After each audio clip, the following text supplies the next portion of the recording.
Okay, well, welcome everybody.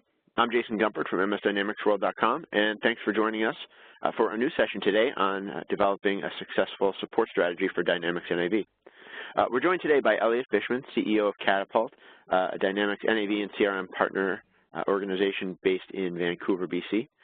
Elliot was with us a couple weeks back for another session and delivered a great one on moving NAV to the cloud. And if you weren't there for that, you can view it now on demand, along with our whole library of on-demand videos that are all available to you there. And it's a growing list. We've got, I'm actually not sure how many dozens of different expert sessions from the last few years. So I definitely invite you to check that out. The other thing I just want to mention is beyond this session, we have a few others this February that I suggest you check out on the events page, the upcoming events page, I should say, of our site. We've got some great ERP and CRM webcasts coming up.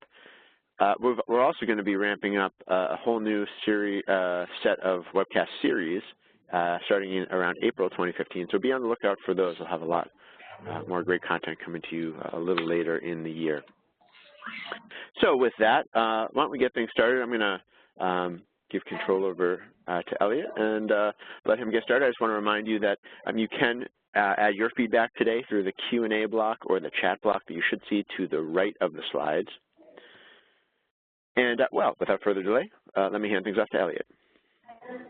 Okay, thanks, Jason. Is my audio coming through? It is, and we now see your slides too. Okay, that's great. Okay, good morning, everyone, or good afternoon, depending on where you are. Yeah, so today, what I am going to talk about is basically, a way to think about this is how do you get value out of NAV after you've gone live? So, there's a lot of focus, generally on how do we do implementations, how do you ensure that the project is successful and meets its objectives, and certainly getting to deployment is hard enough. And what we see so often is that a company gets to a successful deployment, sometimes a bit of a rocky road, but NAV gets deployed and it's operational in the business. But too often, we see that productivity really doesn't dramatically improve, or that business outcomes aren't fully realized. And so I want to talk about, how to maintain, not only keep NAV running in a healthy way from a technology standpoint, make sure that it's operational and not causing disruption, but how do you continue to drive business improvement and adoption and get the most value out of this big investment. So just a bit of background, I lead a company based in Western Canada called Catapult, which focuses on with Microsoft Dynamics NAV and CRM related services, and our service offering focuses, of course, we deal with implementations, but the vast majority of our work focuses on what happens after go live to make sure that companies get the value out of it that they intended. So, I would ordinarily sort of poll the audience in a live setting, but I guess a good place to start is, just to think about, why did you implement NAV? What were the reasons that you decided to adopt a new ERP system? And I'm going to bet that it wasn't because it just seemed like a good idea or something that could offer incremental benefit to your organization. Most often, what we see is that ERP implementation or implementing NAV is, it's what I might call a heart transplant for an organization. Usually, a company has been going through a lot of growth or change or evolution, and the systems it has are not performing well. Maybe they're a series of a set of standalone disparate systems. New business needs typically evolve, and we often see a need in a growing organization for more control and more governance over processes, better visibility into corporate performance data and KPIs. So all of these things that you can't do that are crippling your performance tend to result in the decision to implement an ERP system. And so the question is, and I would often ask the question, so are you getting all of these benefits? And what I see is, some tentative hands up in the air, and a lot of people sort of staring at their shoes, saying, well, we're operational and we're live, but we're not necessarily getting all of those benefits. So let me talk about how we do get those benefits and how to ensure that you put a program in place to ensure that you get you realize the vision that you set out to achieve when you when you chose NAV and decided to work with a partner to implement it.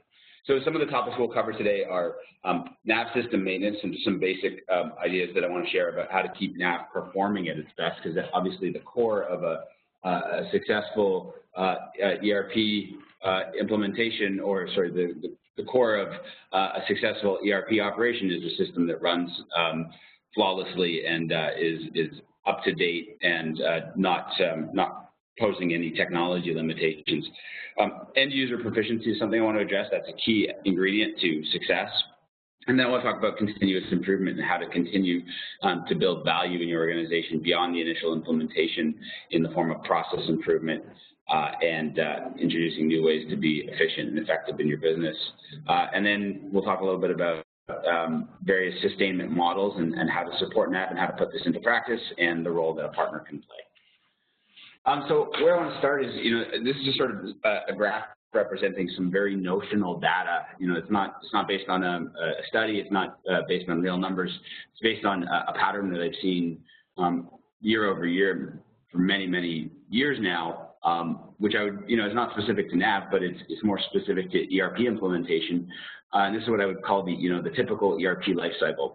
And the blue bars represent, the allocation of your investment. So, the sum total of all those blue bars is 100% of the money you'll spend over the lifecycle of that ERP system.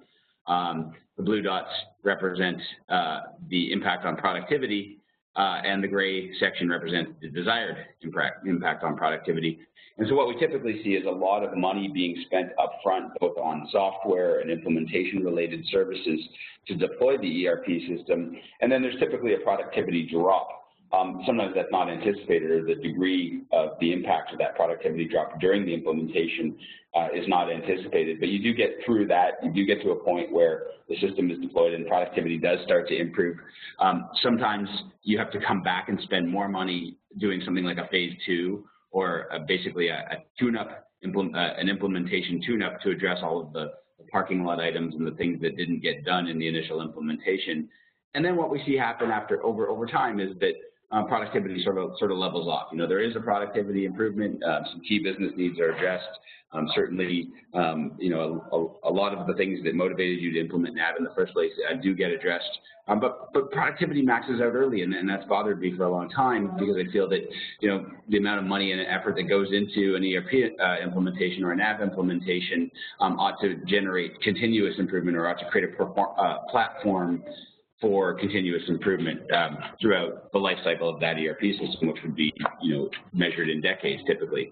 And then, later on you have a version upgrade that comes along, and I've just sort of indicated that as something that doesn't necessarily, that costs money but doesn't necessarily produce a business benefit, which doesn't have to be the case, but it tends to happen. And so, the risks associated with this model, or this typical sort of pattern, are that you run out of funds, you run out of energy because this is an exhausting process. You lose confidence in the system. You see that a lot. Sometimes you just lose sight of the original vision. You get so bogged down in, let's make this thing operational, you kind of lose sight of the glorious vision that this new system was supposed to have on your business.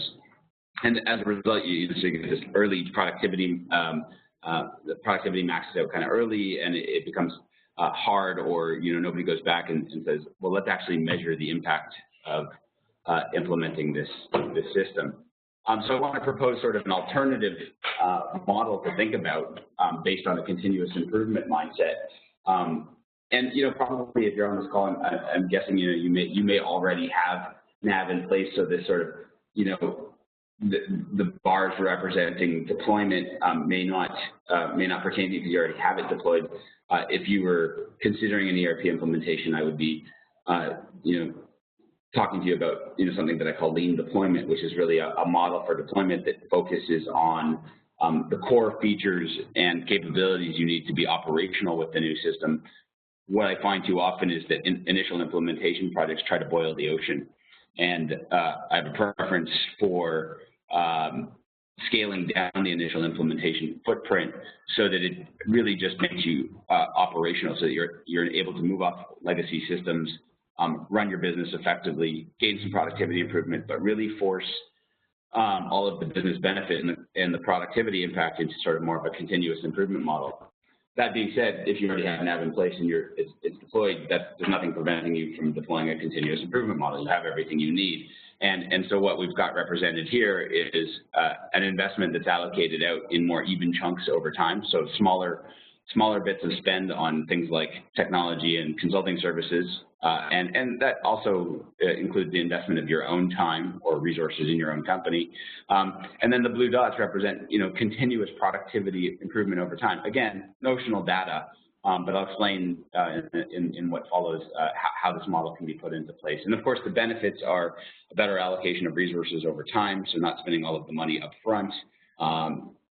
The notion of change or business process improvement becomes kind of the norm rather than this disruptive thing that happens every couple of years when you do a phase 2 or a phase 3. Happier users is certainly a benefit, when you have system users that feel that they're getting maximum operational benefit from the tools available to them, certainly represents, an opportunity for better performance of your company.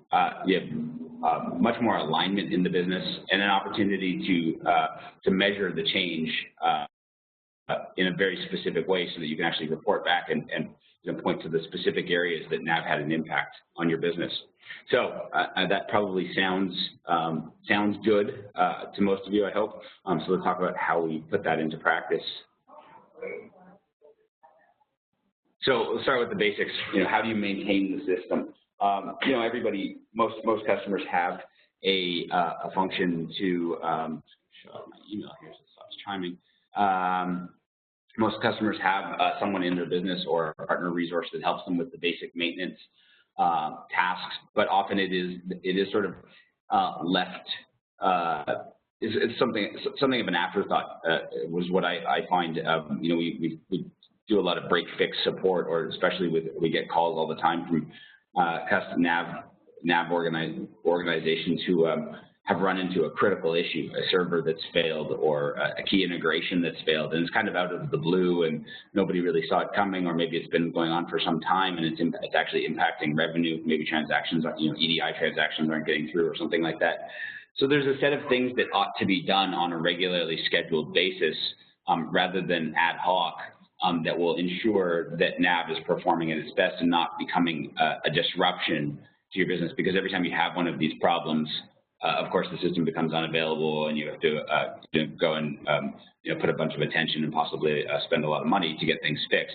So there are things like applying system hotfixes, updates and rollups that Microsoft pushes out, or at least evaluating them, or working with a partner to understand what does this hotfix or update contain, rolling it out into a test environment, testing the impact on your customizations, and then deciding whether or not to push it into production. There's some monitoring tasks that are really important. Things like monitoring the various logs, application logs, server logs, database logs. Looking at those event viewers are often, there's nothing really to report on or nothing really alarming. But as you start to see things show up, that can help you prevent system failures. As well, managing hardware and VM virtual machine type resources is key as well. Sometimes performance slows down because not enough resources have been allocated to NAV itself, and particularly if you're working in a hosted environment like Azure, it's very easy to allocate new resources. Maybe less easy if you're running it on local on-premise infrastructure, but still managing those resources and doing things like SQL Server performance tuning can really help make sure that NAV is performing at its best. Things like having a development and in a test environment at the ready at all times. I see a lot of customers often deploying changes directly into production environments. That can cause problems as well, because if you don't test the impact of changes, even if they're hotfixes and updates that Microsoft pushes out, that can cause breakdowns in the system. And then doing all of that in the context of a structured deployment cycle really ensures that you're bringing sort of governance and process to the process of updating NAV, and so that it's less of an ad hoc approach you have, the greater the chance that you will be running running NAV in a way that ensures that it's performing in an optimal way and it's not going to break on you. some best practices in terms of maintenance plan for NAV. Just remember that, of course, break fix support is expensive. When you call your partner and you ask them to drop everything to come and support your system, they're probably charging you from the second they pick up the phone to the second they get the issue resolved. So it can be very expensive, and of course, all the time that goes into that ends up being time you pay for, and a lot of investigation has to happen. So you're paying for a lot of time to go in and dig into a problem and understand why it existed or why it happened, even though the fix may be simple. Also, make sure that you understand all of the skills required to maintain NAV successfully. So NAV maintenance is not the same as network administration, and oftentimes the tasks associated with NAV maintenance get assigned to the sysadmin type resource in an organization, which can be appropriate if they have the proper training, but it's not always it's not a default, it's not necessarily the right default approach. There are a set of skills and a set of certifications even that people who maintain NAV should have, and they should know exactly how to navigate around the core components of the application and how it's configured in order to be able to do all those things.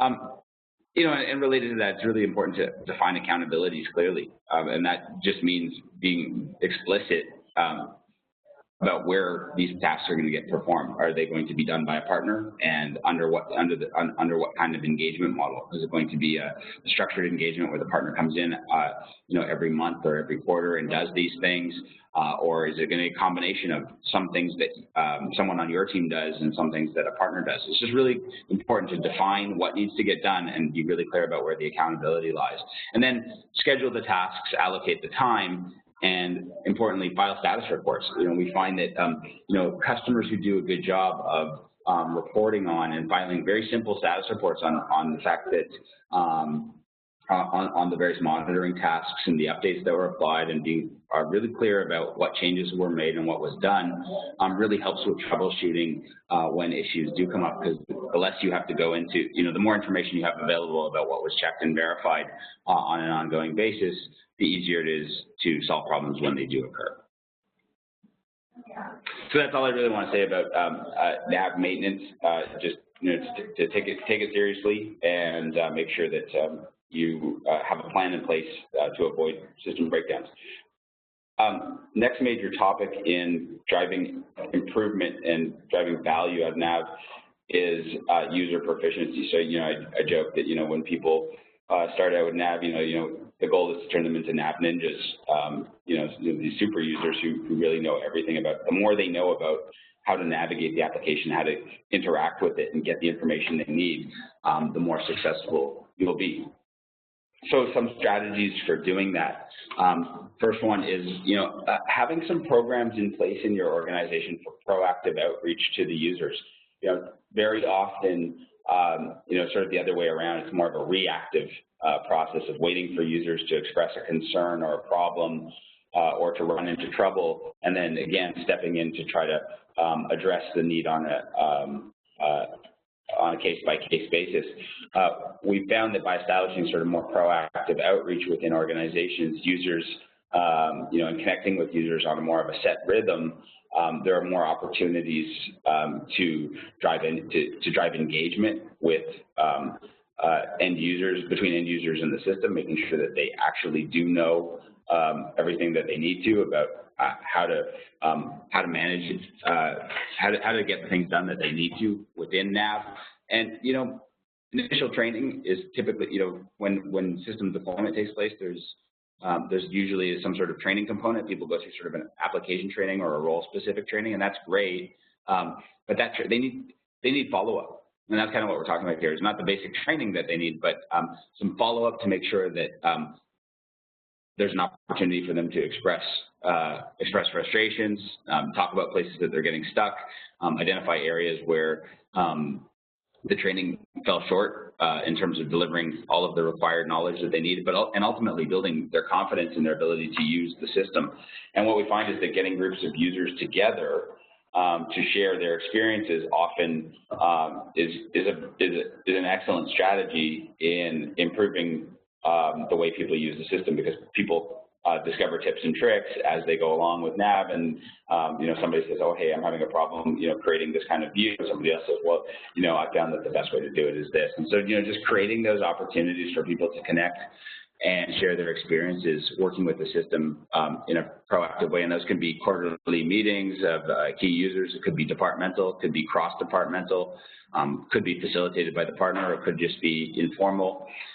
Could include even a bit of a training session, could be a bit of discussion combined with a bit of a lunch and learn type session on how to create reports using Jet Reports, for example. Formal training, of course, is critical as well. And so, this is just sort of the call to action here is really commit to formal training in a very serious way.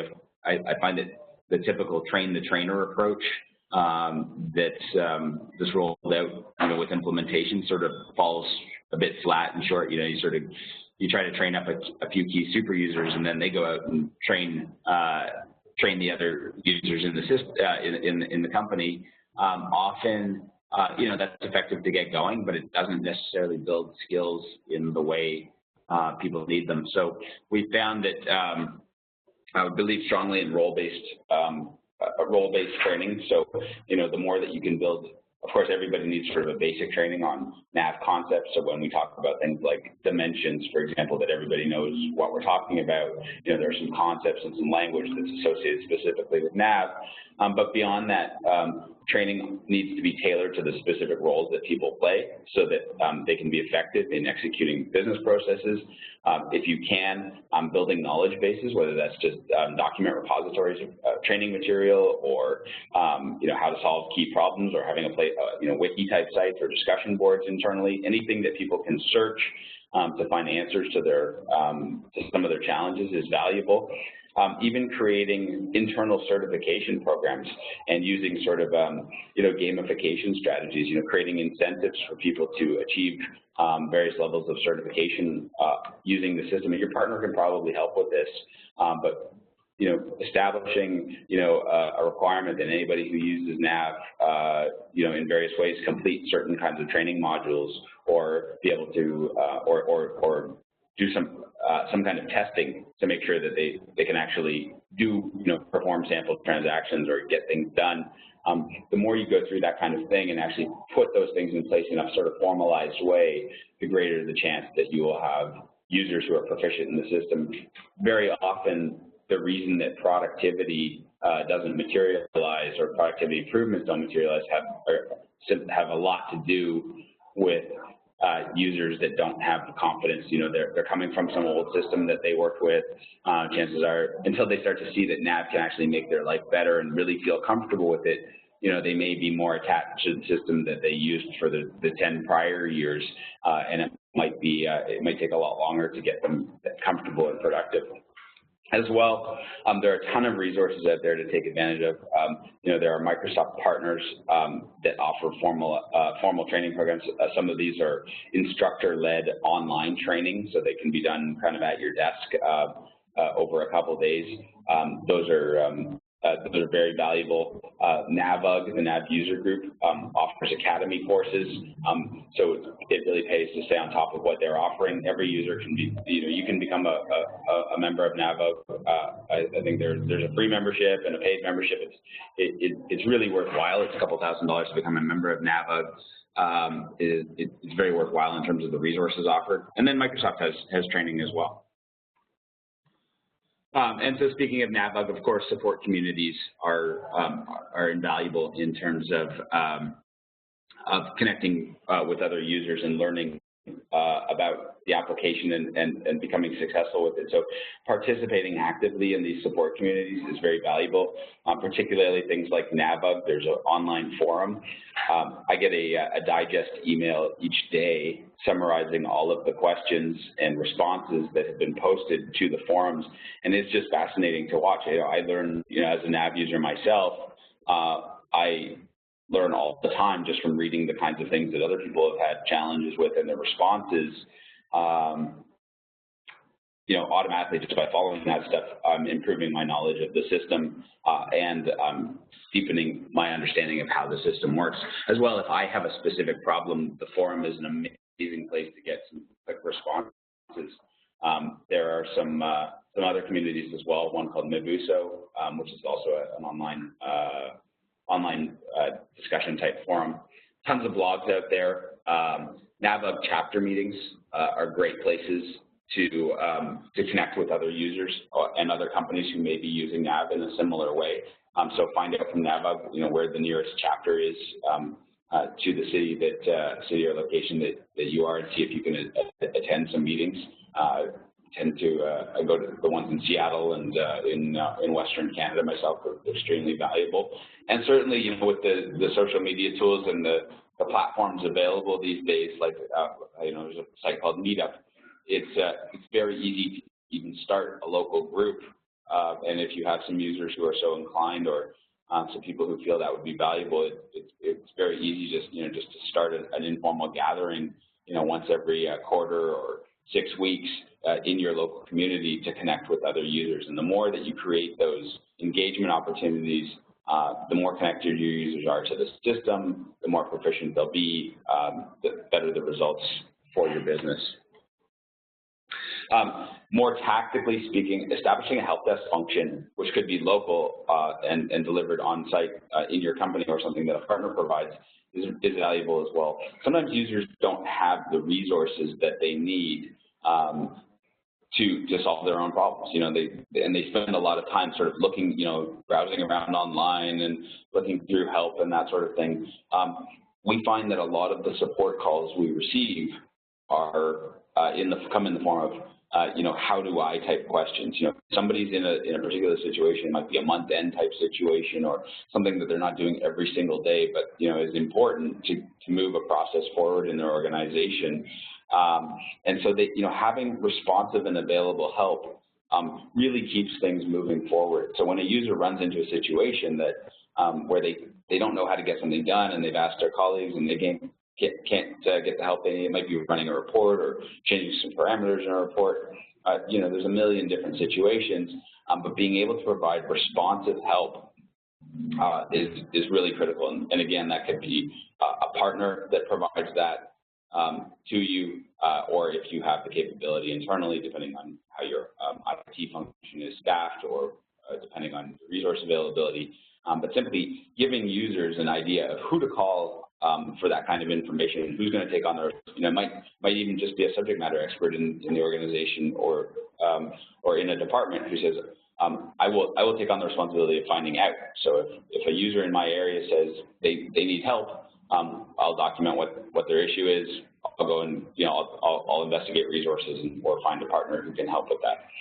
And being responsive is key. I find that that's half the battle. Is users who have a problem and they can't get a response from internally or from a partner, and they just sort of flounder, and it creates, again, it reduces that confidence in the system. It reduces their belief that this is a system that is, that is capable. They start, it's amazing to me that, when somebody can't do something, they quickly jump to the system's rotten, the system it can't really do this. But the minute somebody steps up and says, oh, hey, that's no problem. This is, here, let me show you the 3 different ways to solve that problem. All of a sudden, their eyes light up, and their belief and their confidence in the system increases dramatically. And around help desk as well, it's valuable if you can to put into place case management tools. Could just simply be a SharePoint list or an Excel spreadsheet, even just some way of letting somebody know, acknowledging their request in a formal way, being able to track whether it was resolved and document that resolution and make it available to other users as part of your knowledge base. The more robust your help desk function, the more supported your users will be. And to that point, if you're further along in terms of how you deliver help desk services to users, or if you have a partner who's quite sophisticated, you can also establish service level agreement type metrics with users, and basically make a commitment to users to respond and solve issues within a defined time period. And again, all of those things increase confidence, and the more supported users feel, the more productive and more effective they'll be. Establishing a governance function for your NAV system is also a key part of user proficiency and support. It's really important to think of your NAV system or your ERP system as something that's organic, that evolves with your business. You know, when it's seen as something that's static and it was just, well, it was deployed this way and it can't be touched, we don't want to poke at it because it might break, you know, that's again when confidence starts to erode and effectiveness starts to decline. You know, you can think of users as constituents. They're all stakeholders. They all contribute to the productivity of your organization. And so the more that you can connect with them as constituents and give them a voice, give them opportunities for input into how you're going to evolve the system over time, the more effective you'll be. And so, you know, establishing some functional ownership, so having key subject matter experts for each department, somebody who owns the system technically, creating a mechanism to capture people's suggestions, their requests, or to put forward business cases for additional modules or functionality. All of these things will make a big impact on your ability to evolve the system and create a mindset and a belief among your users that the company is committed to evolving the system in a way that supports their needs and supports the needs of the business. And so, you know, so this is a good platform to transition into how we implement a continuous improvement plan and what the value of doing that is. So let's talk about why continuous improvement and what continuous improvement is. This little image, this little graph on the right-hand side here came from an organization called the Technology Services Industry Association, who does a lot of, they're a bit of a think tank. And they do a lot of research on the services side of the software business. And one of the concepts they, you know, they came up with a couple of years ago was this phenomenon called the consumption gap. And what they found was that as software companies, in order to stay competitive in the market, software companies need to evolve their product by creating new versions on a regular schedule. So in the case of NAV, we're now on an annual release cycle, and there are new features and new functionality with each new version. So the software companies do this to stay ahead and stay competitive. They proliferate new capabilities, but the reality for most customers is that their ability to adopt those capabilities and make them part of the way they do business is limited. It's much slower than what's actually coming out in the software. So this sort of gap starts growing, and eventually what happens is, you know, your system is at risk of sort of becoming static. You know, maybe you've got, you know, you're sort of fatigued from the implementation. You know, this notion of, I call this the phase 2 trap. I feel like there's a tendency to sort of say, let's do everything we can to deploy a system that solves as many problems as possible, and we'll address everything else in phase 2 or phase 3 or phase 4. Very often those phases don't happen, or they happen so infrequently that they have limited ability, it limits their ability to actually improve the way that you're doing business. They end up being sort of catch-up phases, or what happens is you end up collecting a long list of changes or enhancements or new functionality that you would like to do, or maybe a new version has come out in the meantime. And then you go to, you know, find some funding to address some of these things in a new phase, and it turns out that the available funding isn't enough to do everything. So you end up making a lot of compromises and pushing things to the back burner, or simply focusing on the upgrade and not actually getting to those new features and those new capabilities that could have actually made a big improvement. So the goal of a continuous improvement program or a continuous improvement model is to make change the norm rather than change being this sort of occasional thing that happens every few years. You know, when there's something urgent enough driving it, you just sort of you create a model where you're constantly evolving the system, constantly trying to reduce that consumption gap, not necessarily as an end in itself, but as a means of really taking advantage of all the capabilities that the software company, Microsoft in this case, has been investing in building this incredibly powerful system with all these features. You've made a big investment in it. There's a huge opportunity to start harnessing those capabilities in sort of an incremental, ongoing way to ultimately achieve the vision that you set out to when you decided you needed an ERP system and adopted NAV in the first place. So within the context of continuous improvement, there are several different work streams that you could consider. One is just simply solution enhancements. You know, when you establish I found that when you establish a function to go out to users and stakeholders and find out what they would like to see improved in the system, you know, there's a whole range of things that come out all the time, whether it's just reports and analytics. You know, there's a constant need for new reports and new ways to analyze the data that's in the system.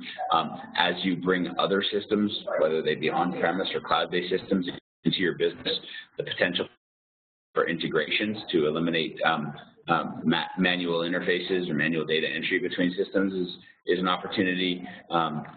As your organization evolves and you have a need for greater governance and process and control, you may want to evolve the model or the roles within NAV. And then certainly just new features, new modules. Sometimes an initial implementation doesn't deliver all of the modules within NAV that you may be able to harness. So, for example, you may have a function in your business where using NAV's jobs functionality would be really valuable, but you didn't roll that out in the initial deployment. So, being able to get at some of those modules and get at some of those capabilities can be part of one of the you know, an enhancement work stream, more or less. Another category is business process improvements. So, you know, we often think about lean management principles, you know, the elimination of all the various forms of waste in an organization as a focal point for business process improvement with an ERP system. And there are some great tools out there using diagnostics to evaluate where the opportunities are to improve business performance and business process. And I'll give you an example of that in a minute. And then this end user proficiency thing, you know, in addition to some of the comments I made earlier about how to keep users proficient all the time, things like addressing staff turnover. As you hire new people into your organization or you turn over staff in your organization, making sure that those new people who may not have been there during the initial deployment of NAV is really critical. Making sure that they have the training, you know, formalized training, and it's not just sort of a you know, a loose and informal kind of, you know, the outgoing person trains the new person or something like that. You know, really making sure that all new people who are going to be hands-on with the system have the capabilities they need can be part of a continuous improvement work stream as well. And that can include offering refresher training in a structured way. So scheduling, you know, a refresher on how to run, how to use Jet reports, or a refresher on, you know, various business areas within the system, you know, getting key users together and putting that in the schedule can be part of an improvement work stream.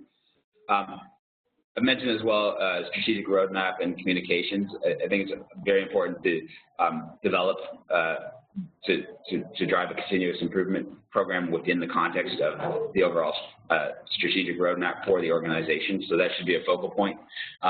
You know, if your business strategy emphasizes becoming more efficient at managing inventory, or the way you handle distribution, if you're just in a distribution business, you may want to focus your enhancements and your business process improvement on things that relate to that particular strategy. Or if you're trying to become more agile and lean in your finance area and have reduce the time it takes to get insight into key financial metrics, let the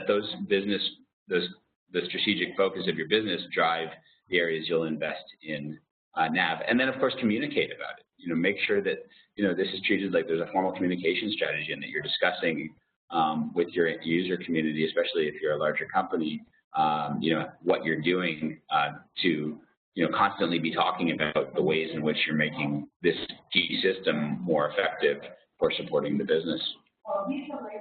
I talked about business process improvements. Let's dig into that for a second. I'm a big fan of functional diagnostics, and what I mean by that is being able to look at any particular area of the business, be it finance or manufacturing or the warehouse or, you know, the jobs part of your business. You know, these are just examples. Of course, you know, you can take any lens you want, but you can develop a diagnostic. There's tons of best practices data out there. Either use something you can do yourself, sometimes survey-based or, you know, observationally, or you can have a partner or consultant implement a diagnostic on the way you're performing in a key area of your business. And so, if you look at this this graph, what this represents is basically on any one of those dimensions, you may say that, today the red line represents how we're performing today. So, in finance, for example, let's use the month-end close process as a focal point here. You may determine that, that today it's taking you over 4 weeks to close the books each month. So that KPI, that may be, you may determine that, that's performing at a 5 out of 10, and where you'd like it to be performing is more like 4 out of 10, and maybe you'd like to move it up to a 5 out of 10. It doesn't have to be radical. Maybe you want to move it all the way to 8 out of 10. This could be extremely important to your business and have a big impact. And so identifying where your KPIs are today in key areas and identifying where you want them to be ought to be a key lens for deciding what you're going to focus on improving in the system. I find that a lot of times, improvement programs or phase 2s or phase 3s tend to just sort of be an attempt to sort of push through a laundry list of enhancement requests or improve, various features and changes that various people, key stakeholders, department heads, functional leaders, end users have requested. But the way those are prioritized are sometimes not, it's important to get into as many of those things as possible, but it's really valuable to try to focus things you're going to do around specific areas of business performance that you're looking to improve. So if there's a feeling in finance that we don't close our books fast enough, you can use that as a focal point to determine exactly what system enhancements and process improvements you will focus on implementing in the next sprint. So let's look at how that might work. So for example, if we take the month-end close process, and we look at it, we evaluate that the current state is around 4 weeks. So this is clearly an underperforming KPI. Some of the reasons are that customer invoicing is slow. It requires a lot of manual calculations and adjustments. We're inputting expenses manually, and then to create our reports takes a lot of manual intervention as well. That gives us all kinds of opportunities using NAV and realignment of the process to start driving improvement. And so you can create a plan, for example. Let's try to drive that to under 3 weeks in an intermediate step by generating our invoices automatically for our recurring billing. So maybe you have a function in your in this sample business. We have some of the billing that takes place every month is just standard recurring billing, and that can be automated very easily to eliminate some of the manual data entry, things like supplier EDI integration, or being able to import paper invoices more automatically by scanning them into the system, developing an expense entry portal, so for users who are putting in expenses manually rather than submitting them in an Excel spreadsheet to accounting and having them enter the data. You can develop one of the solution enhancements might be to develop an expense entry functionality for casual users through Office 365 or SharePoint or simply web client, and then automating some of the reporting through an ISV solution. So perhaps some changes to the way you're using Jet reporting or Solver or whichever reporting solution you're using, can have a big impact. All of these things taken together could have an immediate impact on how fast, how long it takes to complete the month-end close process. And so those things can start working, and you can continue to evolve the process. So let's say that the target state, if your KPI were performing really well, we're under 2 weeks, maybe that there's a need for training the users on some of the new capabilities. So making sure, again, going back to user training, making sure that everybody knows exactly how the process is going to work and that it's documented. So this is where real process design skills come into place, to define exactly what steps there are in the process and who's accountable for what and how the data is going to flow through the system.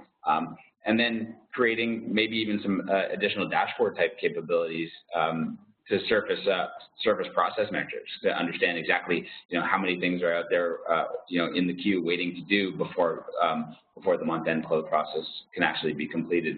So it's kind of an iterative process, but what I'm trying to illustrate here is that by looking at a specific KPI, in this case month-end close, you can reveal a number of opportunities for business process improvement, system enhancement, and improvements in user proficiency that all taken together can have a dramatic impact on the way that KPI performs in your business. In terms of how to implement a continuous improvement program, if you're familiar with the concept of Agile, which comes from the world of software development, I just remember that part of the Agile philosophy is that requirements continue to evolve, and so should solutions. Very often, historically, I think the mindset in ERP implementation has been to follow more of a what you might call the waterfall methodology, which means in which you capture requirements in a very robust way. You build the system to those requirements, and you deploy the system, and then you sort of leave it alone until you're going to go through that process again. The Agile process is very different. It sort of recognizes that things do evolve and things need to be iterative. So it's not about getting everything perfect and capturing 100% of the requirements perfectly and building the ultimate solution all the time. It's about making small changes over time, observing how they perform, and then evolving those yet again and again and again to make improvement and to make evolution kind of towards the end goal an ongoing process.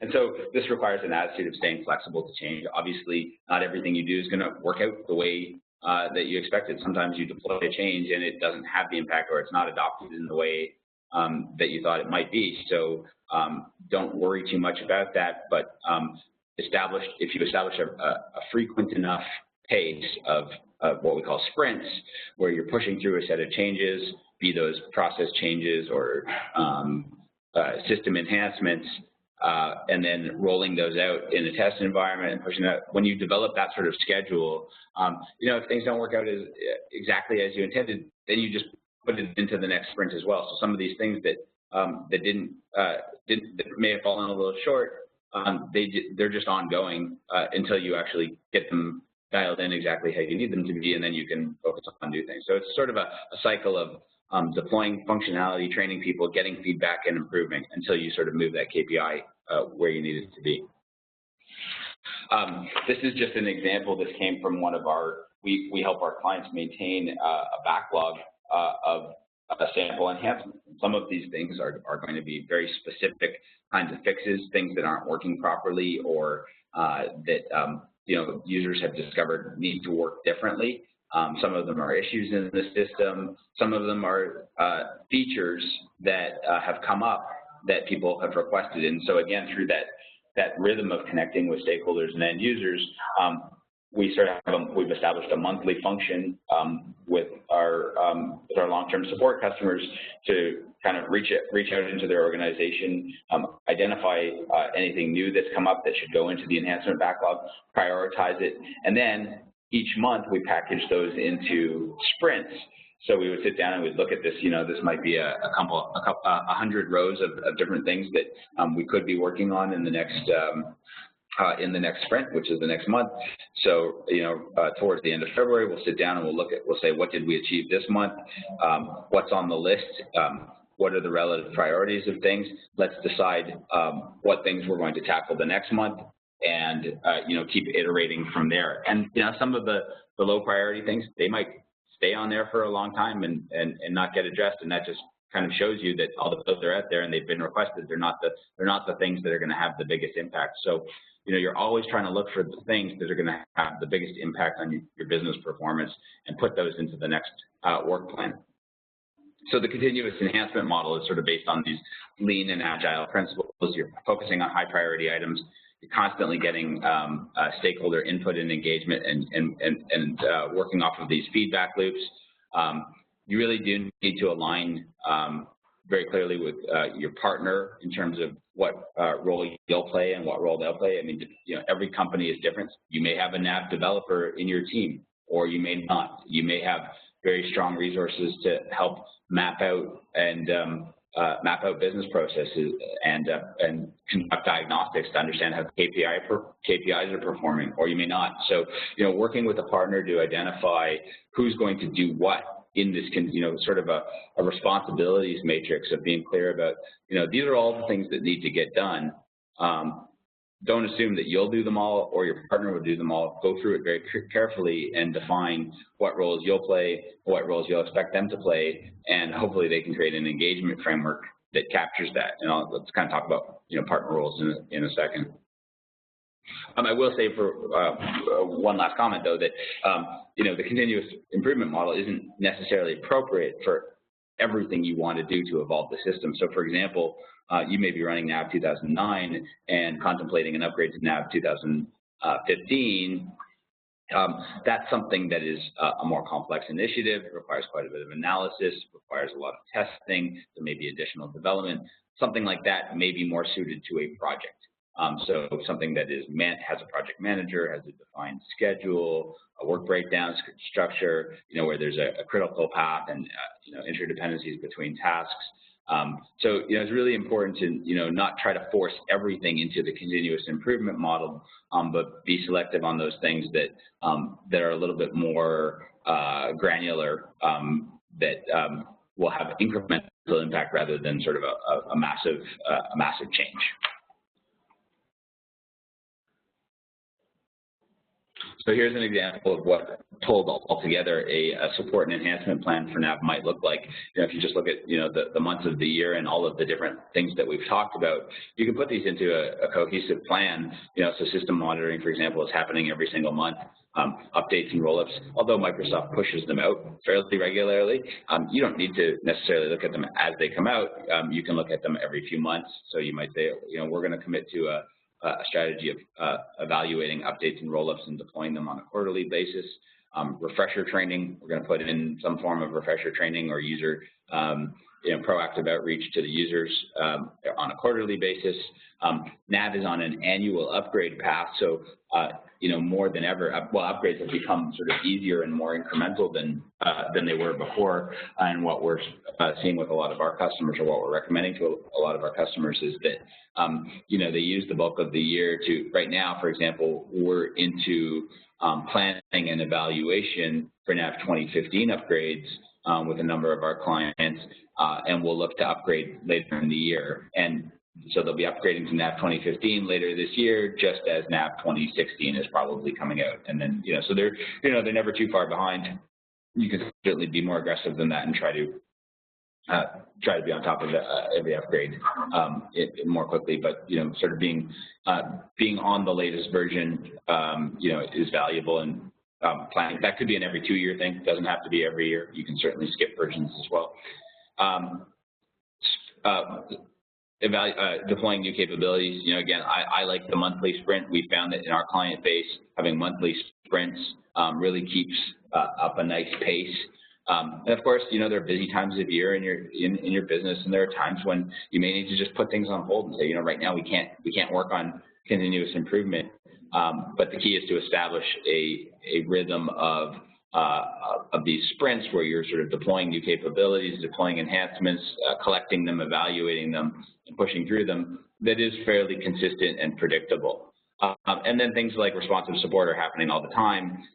Measurement and evaluation of the impact, to the extent that you can do that and demonstrate that the work that you've done has had an impact on the business, is super valuable and important to put in the schedule as well. And then strategic planning is something that is probably a business function that's happening in your organization. And then thinking about, again, back to what are the key strategies in our business? What are we planning on doing with our business next year, and how will that how can we use that as a focal point to drive continuous improvement out of our ERP system? Just some closing thoughts. See, I have a couple of minutes left here. Very quickly, actually, I'm going to shift right to here. Traditionally, the role of a consulting partner or technology services partner when it comes to Dynamics NAV or any ERP system has really been on helping you choose the right product and tailor that product to your needs, and then deploying that solution. And very often what happens because of the way partners are organized, they tend to be focused on software deployment more than anything else, and so they often sort of pick up their consultants and move on to other things, and have traditionally not really offered a robust set of services related to either responsive support or maintaining user proficiency or driving the kinds of business outcomes. They sort of have left that, to you. Now you've got the system, now you've been trained, well, you're responsible for making that happen. And I think there is a big shift going on. In the literature, they sort of call it B for B, which is sort of the evolution of business to business. It's a bit probably not a term that's going to take off, but the concept is that the evolving role of the partner is to take more responsibility for the business outcomes that you value. So you didn't go out and buy NAV because you wanted an expensive software asset sitting on your balance sheet. You went out and bought NAV and implemented it because you wanted to make a massive set of changes to the way your business functions and create a platform for business process improvement and efficiency and ultimately growth of your business. And so, there are new partner models evolving. I can't speak to yours. I don't know all of them, but certainly from our own experience, we're evolving managed services and support models that drive into these outcomes that clients really want, because we sort of found over time that clients don't just want a deployed solution. They need a high-performing solution, and they need a business that is performing better. So, the call to action, if there is one here, is to go back to your partner and ask them how they can support you in getting the results that you need from NAV if you feel that some of this has been elusive to you in the past, if you feel that you've deployed the solution and that you're not necessarily realizing 100% or the vast majority of the benefit that you anticipated. Go back to your partner and challenge them to come up with an engagement framework to help you collaborate with you on realizing some of those benefits. And I think that kind of brings us right to the end. A couple of resources here, if you're so inclined. There's an ebook that we just published a couple of months, how to plan your NAV upgrade. So there's a bunch of stuff in there too about how to make sure that upgrade produces business benefit. Again, we don't want you to upgrade just to get to the latest version. Upgrade if it's going to produce a business benefit and if it has a positive ROI. And so we talk a lot about how to make sure that upgrade planning does that. And certainly feel free to browse our blog and reach out to me if you have any questions or if I can help any further. And I don't know if we have any time, Jason, for a question or two.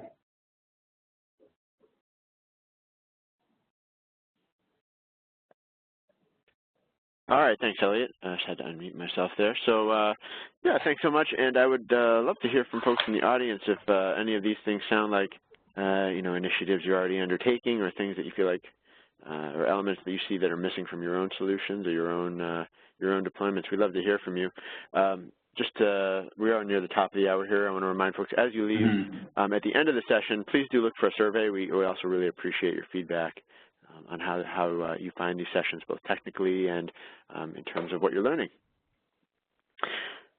Elliot, I'm not seeing any other questions here, but I would just ask, if you have any other parting words, I'd love to hear those. Otherwise, I think we can start to end it there. Yeah, thanks very much. Nothing really specific other than just again. Really, your ERP system, your investment in NAV is huge, and it represents an equally massive opportunity to really become a high-performing organization. And I hope that everybody's found something useful in the content. This is obviously not something that you do overnight. Establishing a continuous improvement plan takes a bit of effort and takes a bit of commitment. I'd be certainly happy to chat with anybody who's interested in taking the first steps. All right, great. Well, we have your contact information there on the screen. You bet. And I think we'll begin to wrap up here. So thanks again for your time, Elliot. Thanks to everyone in the audience, and have a great day. Good.